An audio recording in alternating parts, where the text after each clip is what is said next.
নির্মাতা রায়হান রাফির সঙ্গে চিত্রনায়িকা তমা মির্জার প্রেমের গুঞ্জনটা নতুন নয়। গত কয়েক বছর ধরেই শোবিজাঙ্গনে শোনা যাচ্ছে তাদের প্রেমের খবর। পারিবারিক অনুষ্ঠান থেকে শুরু করে ব্যক্তি জীবনেও নানা বিশেষ দিনে একে অপরের পাশে থাকতে দেখা যায় এই জুটিকে। ফলে খুব সহজেই ভক্তদের মাঝে ছড়িয়ে পড়ে তাদের প্রেমের গুঞ্জন। রায়হান রাফির খাঁচার ভেতর অচিন পাখি ওয়েব ফিল্মে প্রথমবারের মতো অভিনয় করেন তমা মির্জা। এরপর 7 নম্বর ফ্লোরে দেখা যায় অভিনেত্রীকে। সেখান থেকেই নাকি দুজনের প্রেমের শুরু।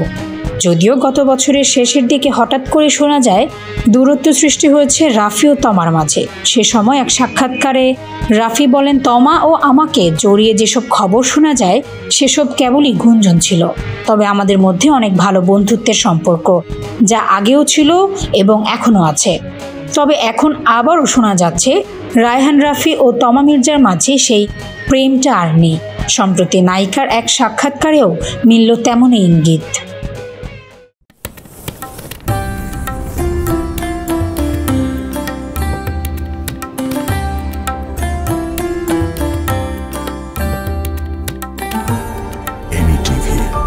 স্বাধীন বাংলার স্বাধীন কণ্ঠ।